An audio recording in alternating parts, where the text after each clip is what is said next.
Good afternoon. एजिलाइट के YouTube channel में आप सभी का स्वागत है।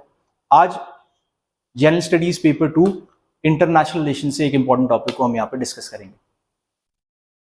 इंटरनेशनल रिलेशंस की अगर हम बात करें तो भारत के इंटरनेशनल रिलेशंस चाहे वो बायलैटरल लेवल पर हो, रीजनल लेवल पर हो या मल्टीलेटरल लेवल पर हो, भारत के इंटरनेशनल रिलेशंस किस तरीके से कंडक्ट किए जाते हैं वो एक हमारी फॉरेन पॉलिसी पे डिपेंड करता है। India's foreign policy is broadly directed towards achieving two important goals, that is inclusive development and securing certain national interests. National interests, for example, let us say कि हम अपनी फॉरेन पॉलिसी को इस तरीके से डिजाइन करते हैं कि हम टेरिटोरियल इंटीग्रिटी के साथ कहीं कॉम्प्रोमाइज ना करें, देश की सोवरेनिटी के साथ कहीं कॉम्प्रोमाइज ना करें, या फिर अगर let's say for inclusive development की हम बात करते हैं तो हमारी फॉरेन पॉलिसी इस तरीके से डिसाइड की जाती है कि हम पॉवर्टी एलिविएशन पर फोकस करें। सो बेसिक लेवल पर यह कहने का मेरा मतलब है कि हमारी फॉरेन पॉलिसी जो है या किसी भी देश की फॉरेन पॉलिसी जो है that is designed in such a manner that your domestic goals, your domestic requirements are fulfilled. सबसे पहले बेसिक सी बात, भारत के इंटरनेशनल रिलेशंस बायलैटरल, रीजनल और मल्टीलेटरल लेवल पर हम पढ़ेंगे, बट उससे पहले ये चीज जानना जरूरी है कि फॉरेन पॉलिसी क्या है। फॉरेन पॉलिसी, हमारी जो फॉरेन पॉलिसी डिजाइन की गई है किसी भी देश की फॉरेन पॉलिसी जो है वो आपकी डोमेस्टिक रिक्वायरमेंट्स या डोमेस्टिक गोल्स पर डिपेंड करती है। सेकेंडली, एक बहुत ही इंपॉर्टेंट चीज कही गई है फॉरेन पॉलिसी में कि there are no permanent friends and there are no permanent enemies in foreign policy, there are only permanent interests. तो अगर इस पर्टिकुलर स्टेटमेंट को हम ध्यान में रखें, let's say for national interest पे हम बात करते हैं। एक देश है हमारा पड़ोसी चाइना की अगर हम बात करें तो चाइना, आप एक अगर बेसिक से अंडरस्टैंडिंग रखते हैं तो चाइना के साथ हमारा बाउंड्री डिस्प्यूट चला हुआ है, बट चाइना के साथ हम एक कंटेक्स्ट पर अपोजिंग एंड्स पर है, जैसे कि बाउंड्री डिस्प्यूट में हमारा चाइना के साथ डिस्प्यूट है। But on the other hand अगर हम एनवायरमेंटल इश्यूज की बात करें तो चाइना और इंडिया एक सेम लेवल पर है। चाइना और इंडिया दोनों he developed countries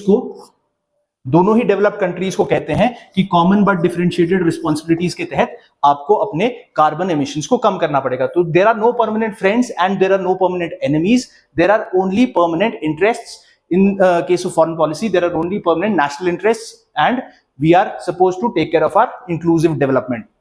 Secondly, India और चाइना दोनों के पास ही बहुत बड़ी पॉपुलेशन है जिसके एनर्जी नीड्स को आपने फुलफिल करना है। इसीलिए इंडिया और China in terms of energy needs या फिर India China in terms of WTO subsidy rules, इसको आप इकोनॉमी में और डिटेल में पढ़ेंगे, दोनों का ही सिमिलर स्टैंड है अगेंस्ट द डेवलप्ड वर्ल्ड। तो पहली बात जो हमने यहां पर चीज समझी कि what is international relation, what is foreign policy. अब इसके साथ साथ आप एक और चीज फॉरेन पॉलिसी में रीसेंट पास्ट में अगर हम देखते हैं फॉरेन पॉलिसी में, तो India's interest towards West Asia has been significantly increasing. इसके कुछ एग्जांपल्स अगर हम देखते हैं, रिसेंटली एक ऑर्गेनाइजेशन फॉर्म करने की कोशिश कर रहे हैं जिसका नाम है I2U2, something very similar to Quad, also called the waste Asian Quad भी इसको बोला गया। 4 देश इसमें है, India, Israel, UAE and United States of America, इसीलिए इसको I2U2 कहा गया। उसके अलावा अगर आप टर्की और सीरिया में जो अभी रिसेंट अर्थक्वेक आया था, India was one of the first countries to provide humanitarian assistance and disaster relief. India के मेजर ट्रेडिंग पार्टनर्स, 2 बड़े ट्रेडिंग पार्टनर्स यूएस और चाइना को छोड़ दें तो UAE and Saudi Arabia are both from this particular region. इसके साथ recent past में हमने देखा कि Egypt was called as a guest country, as a chief guest for the Republic Day parade in 2023। So broadly अगर हम देखेंगे तो रिसेंट पास्ट में India has been more focused towards West Asia, और उसका रीजन ब्रॉडली ये है कि after withdrawal of USA from Afghanistan, after withdrawal of USA from Afghanistan, USA के रिसीडिंग फुटप्रिंट्स है, और इस ओपन स्पेस को चाइना वहां पर एक्सपैंड करके अपनी जो गुडविल है वेस्ट एशियन कंट्रीज में बढ़ाना चाह रहा है. तो India will not lose this as an opportunity to developing its goodwill in the west Asian countries. Also second important जो चीज है कि ये पर्टिकुलर रीजन, चाहे गल्फ हो गया या फिर आप इसको अरब वर्ल्ड बोलते हैं, एक बहुत ही बड़ा सोर्स है हमारी एनर्जी नीड्स का, बहुत ही बड़ा सोर्स है हमारी एनर्जी नीड्स का. पेट्रोलियम एंड ऑयल रिक्वायरमेंट जो हमारी है उसका बहुत बड़ा कंपोनेंट जो है हमारा वेस्ट एशियन कंट्रीज से फुलफिल होता है. तो if we have favourable relations with the west Asian countries, तो हमें पॉसिबिलिटी है कि we can diversify our energy requirements and we do not rely on one particular nation.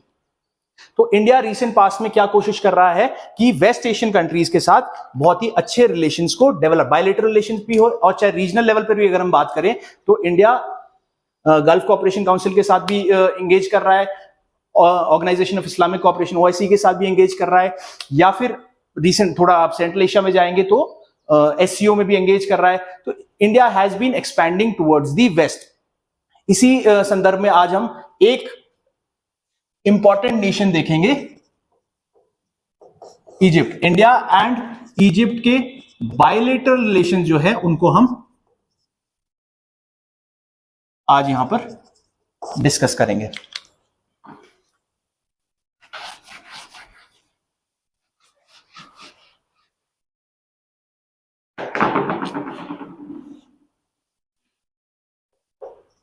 Egypt के साथ इंडिया के रिलेशंस जो है वो बहुत ही पुराने रिलेशंस है. अगर आप हिस्ट्री में जाएं तो अशोकन पिलर्स में भी इजिप्ट का मेंशन है. टॉलेमी जो इजिप्शियन एक स्कॉलर थे उनका नाम अशोकन पिलर्स में लिया गया. उसके बाद Mahatma Gandhi and Saad Zaghloul Mahatma Gandhi and Saad Zaghloul have been sharing the similar vision towards an independent nation. दोनों ही कॉलोनीज जो है इंडिपेंडेंस के लिए लड़ रही थी. और पोस्ट इंडिपेंडेंस हम देखेंगे 1947 में पहली बार हमने लेवल पर एंगेज किया. उसके बाद 1955 में हमने फ्रेंडशिप ट्रीटी साइन की इजिप्ट के साथ. और बहुत ही ज्यादा जरूरी है कि 1961 में एक ऑर्गेनाइजेशन बनाएगी जिसका नाम था non aligned movement. Post independence जब पूरी दुनिया दो पावर ब्लॉक्स में डिवाइड हो रही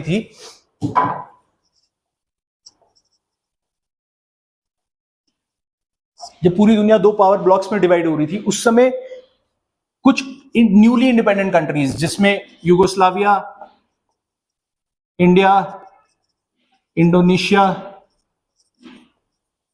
इजिप्ट, घाना, इन न्यूली इंडिपेंडेंट कंट्रीज ने डिसाइड किया कि हम किसी भी एक पावर ब्लॉक के साथ अलाइन नहीं करेंगे, ना ही यूएसए के साथ अलाइन करेंगे, ना ही यूएसएसआर के साथ अलाइन करेंगे. उसमें दो बहुत ही ज्यादा इंस्ट्रूमेंटल लोग जो थे, भारत की तरफ से प्रधानमंत्री नेहरू, इजिप्ट की तरफ से गमार अब्दुल नसीर, उसके अलावा सुकर्नो थे, टीटो थे. ये लोग एक इंडिपेंडेंट विजन और इस समय न्यूली इंडिपेंडेंट इकोनॉमीज के कॉन्फिडेंस को रिफ्लेक्ट करते हुए एक ऑर्गेनाइजेशन बनाई जिसका नाम था नॉन अलाइंड मूवमेंट. आगे चलते हैं तो 1978 में पहली बार हमने बायलैटरल लेवल पर एंगेज किया. और post this there has been a span of around 20-30 years जिसमें थोड़ा सा डॉर्मेंसी हमें देखने को मिली, primarily because India shifted towards USSR और इजिप्ट जो है वो यूएसए की तरफ शिफ्ट हो गया. और अगले 2-3 डेकेड्स के लिए बहुत ही ज्यादा डॉर्मेंट हमारे इजिप्ट के साथ रिलेशंस रहे, जिसको की रिवाइव करने की कोशिश की थी. सबसे पहले हुस्नी मुबारक एंड डॉक्टर मनमोहन सिंह ने, 2008 की ये बात है. और पोस्ट हुस्नी मुबारक एरा जब 2014 में दोनों ही देशों में नए प्रधानमंत्री आए, यहां पर भारत में प्रधानमंत्री मोदी और इजिप्ट में राष्ट्रपति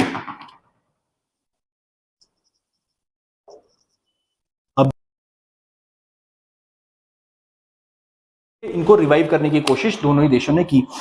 ये आगे चलते चलते इतने ज्यादा दोनों ही कंट्रीज एक दूसरे की तरह एक दूसरे के लिए इतने ज्यादा इंपॉर्टेंट होते चले, जिसको रियलाइज करते हुए 2023 में भारत ने रिपब्लिक डे परेड पर इजिप्ट के राष्ट्रपति को एज चीफ गेस्ट कॉल किया। इसके साथ साथ 2023 में कुछ और चीजें जो हमारे लिए इंपॉर्टेंट है। 2022 में India and Egypt marked 75 years of diplomatic relations.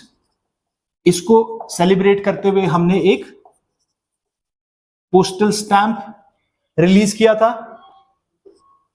साथ ही साथ एक्सरसाइज साइक्लोन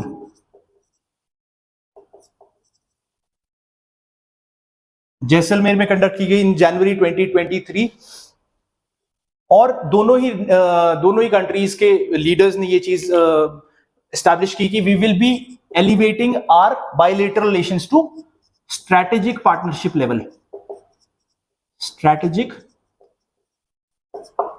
लेवल। वो दोनों ही कंट्रीज ने अपने बायलैटरल रिलेशन को स्ट्रैटेजिक पार्टनरशिप लेवल पर एलिवेट करने की बात को सामने रखा है।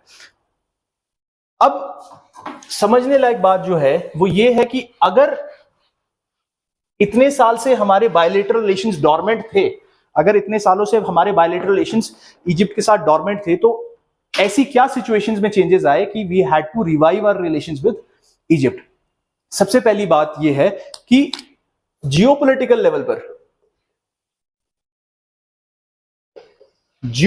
लेवल पर अगर आप इजिप्ट का स्टैंस देखेंगे after Abdul Fateh CC becoming the president of Egypt, Egypt has been a very important voice in the Arab world. अरब राष्ट्रों में इजिप्ट की आवाज जो है बहुत ही ज्यादा बुलंद होती चली है। इजिप्ट रिसेंट पास्ट में सऊदी अरेबिया के साथ एक इन्वेस्टमेंट एंगेजमेंट में कर रहा है, जिसमें कि सिनाई पेनिनसुला, इसको हम आगे देखेंगे, सिनाई पेनिनसुला को डेवलपमेंट की बात कर रहा है। इसके साथ साथ Egypt has been very important in ये जो सिविल वॉर्स वाली सिचुएशन थी, इजिप्ट ने काफी अच्छे लेवल पर इनको कंट्रोल करने की कोशिश की। Also it has been engaging with all the other nations in the waste Asian region. तो एक ऐसा कंट्री जिसके bilateral relation with all the other countries is improving, India के लिए एक बहुत ही स्ट्रैटेजिक अलाय बनता है। तो जियोपॉलिटिकल लेवल पर इंडिया के लिए इजिप्ट एक नेचुरल चॉइस है, क्योंकि वेस्ट एशियन कंट्रीज में इजिप्ट का वर्चस्व जो है वो बढ़ता जा रहा है। इसीलिए इंडिया ने भी इजिप्ट के साथ एंगेज करने की कोशिश की। सेकेंडली, जियो स्ट्रैटेजिक लेवल पर ज्योग्राफिकली, या फिर इनको इसको इस तरीके से कहें कि ज्योग्राफिकली इजिप्ट बहुत ही स्ट्रैटेजिक लोकेशन पर है। अगर आपको थोड़ा सा ध्यान हो,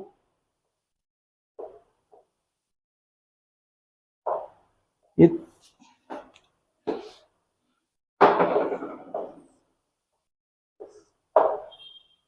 अगर थोड़ा सा मैप को आप कंसल्ट यहां पर कर सकते हैं। मेडिटेरेनियन,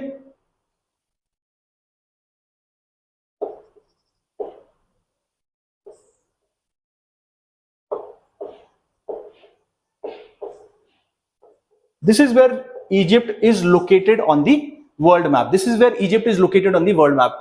North Africa और यूरोप और एशिया, नॉर्थ अफ्रीका, यूरोप और एशिया के क्रॉस रोड्स पर इजिप्ट खड़ा है। तो ज्योग्राफिकली इजिप्ट बहुत ही स्ट्रैटेजिकली लोकेटेड है। ये बहुत ज्यादा इंपॉर्टेंट है कि आप एक ऐसी स्ट्रैटेजिक लोकेशन पर है कि जहां से कनेक्टिविटी चारों तरफ है। इजिप्ट नॉर्थ अफ्रीका में है, बट नॉर्थ अफ्रीका, यूरोप और एशिया का गेटवे भी इसको कहा जाता है। सेकेंडली, इजिप्ट में जो ये पर्टिकुलर रीजन है, जिसको इंपॉर्टेंट चोक पॉइंट भी बोला गया, that is the Suez canal. Suez canal Red Sea और मेडिटेरेनियन सी को कनेक्ट करने वाला एक वाटर बॉडी है। Suez canal is connecting Red Sea and Mediterranean Sea. तो इजिप्ट का control over Suez canal makes it a very strategic choice towards engaging with the other country. मतलब बहुत ही ज्यादा स्ट्रैटेजिकली लोकेटेड होने की वजह से इजिप्ट हमारे लिए बहुत ज्यादा इंपॉर्टेंट हो जाता है। सूज कनाल से around 15% of the global trade, around 15% of the global trade passes through the Suez Canal. और सूज कनाल के साथ यहां पर एक और वाटर बॉडी है, गल्फ ऑफ अकाबा इसको बोला जाता है. This particular region is called the, ये पर्टिकुलर रीजन जो है इसको बोला जाता है सिनाई पेनिनसुला. सिनाई पेनिनसुला. तो सिनाई पेनिनसुला को इस तरफ यहां पर आपके पास सऊदी अरेबिया हो गया. Sinai peninsula is between Egypt and Saudi Arabia. Egypt and Saudi Arabia के बीच में है और सिनाई पेनिनसुला को डेवलप करने के लिए इजिप्ट के बात चली हुई है with the next neighbour that is Saudi Arabia. तो हमने क्या बोला, पहले जियोपॉलिटिकल लेवल पर, सेकेंडली स्ट्रैटेजिक लेवल पर. Geographically Egypt is strategically located at the crossroads of Europe, Africa and Asia. On the trade route, on the sea trade route, जो Asia को Europe से कनेक्ट करता है, that is the red C Mediterranean sea route. Red C Mediterranean sea route जो है उस पर Egypt located है. इसके अलावा एक दूसरा लैंड रूट है that is called the international north south transit corridor. International north south transit corridor which is very important when you consider the central Asian region. इसको वहां पर पढ़ेंगे. सेंट्रल एशियन कंट्रीज से पास होता हुआ international north south transit corridor है और उसको बाईपास करता हुआ एक दूसरा चैनल है that is through the Red C Mediterranean Sea और फिर यूरोप जाके वो कनेक्ट करता है. तो दो लेवल पर हमने बात कर दी, जियोपॉलिटिकल लेवल पर और जियो स्ट्रैटेजिक लेवल पर.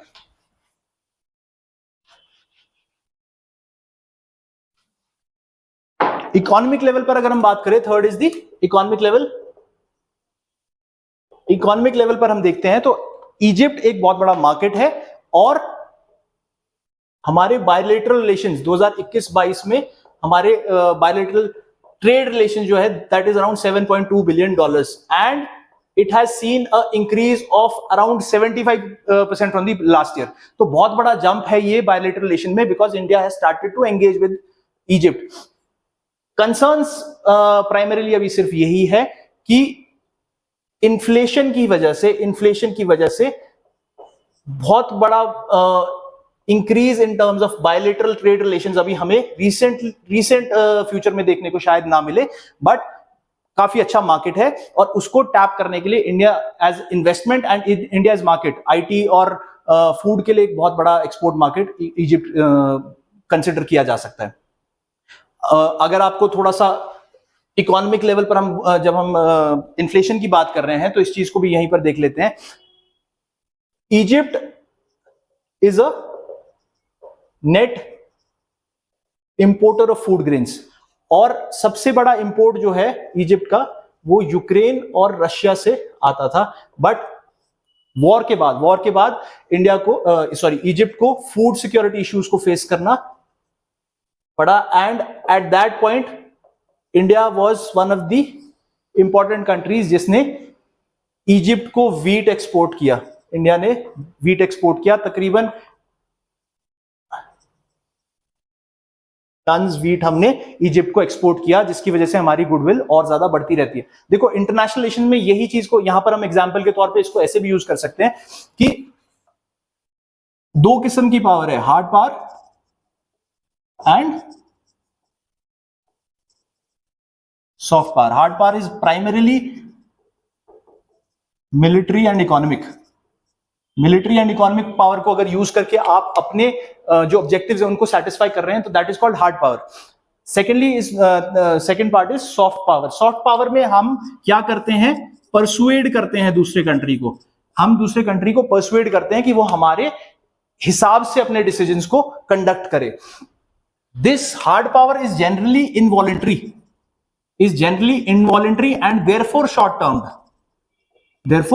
टर्म. हम किसी पे इकोनॉमिक सैंक्शंस लगा दें, हम किसी दूसरी कंट्री पे सपोज इकोनॉमिक सैंक्शंस लगा देते हैं तो दैट इज इनवॉलेंट्री. वो कंट्री उसको एक्सेप्ट नहीं करना चाहेगी and generally short term. But on the other hand if we have good relation, चाहे वो पीपल टू पीपल कॉन्टैक्ट की वजह से वो हमारे सिमिलर कल्चरल रिलेशंस हैं या फिर हमने कुछ इस तरीके से किसी दूसरी कंट्री की हेल्प की है, या फिर इसी के साथ एक और इंपॉर्टेंट एग्जांपल है that is of vaccine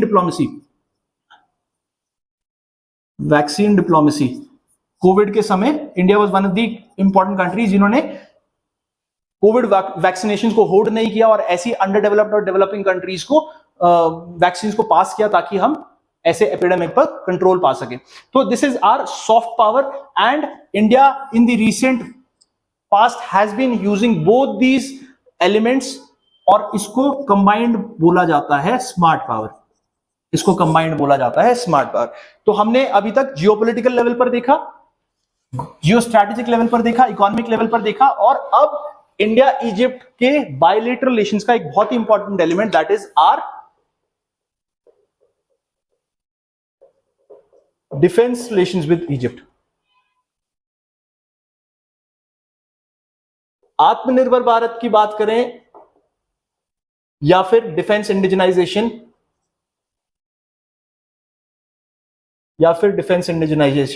India has been developing defence equipment in India. मतलब India has been reducing its imports defence equipment का और इंडियन डेवलपमेंट के थ्रू हम बहुत ही बड़ा एक डिफेंस एक्सपोर्ट्स के लिए एक बहुत ही बड़ा कंपोनेंट हम तैयार कर रहे हैं अपने देश में। अब जब आप डिफेंस इक्विपमेंट को अपने देश में तैयार कर रहे हैं, when you are trying to develop defence material in your own country, you will certainly look for markets और इजिप्ट एक बहुत ही नेचुरल मार्केट हमारे लिए तैयार होता है।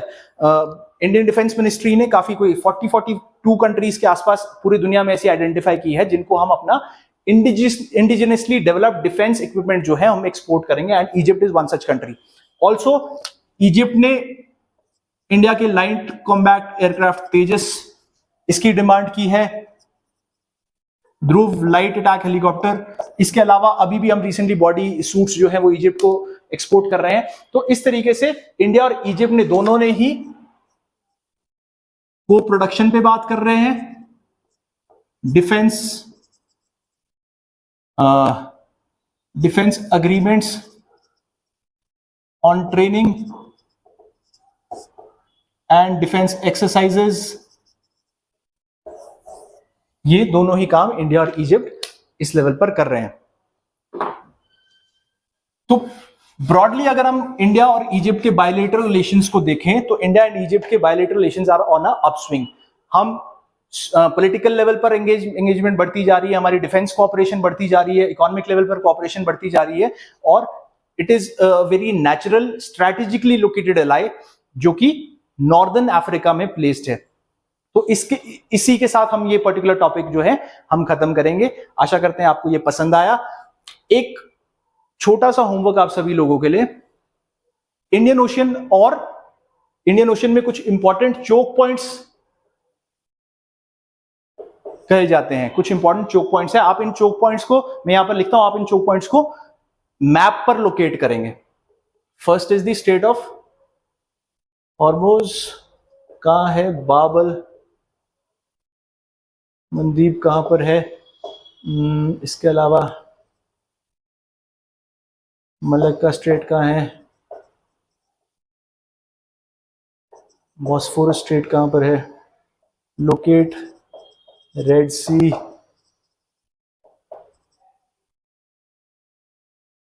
मेडिटेरेनियन सी,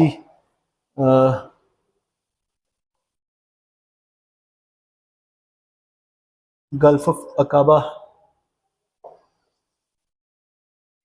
ये कुछ इंपॉर्टेंट ज्योग्राफिक लोकेशंस हैं वेस्ट एशिया और इंडियन ओशन रीजन का। आप इन चोक पॉइंट्स को मैप पर लोकेट करेंगे, यही आपके लिए एक होमवर्क है।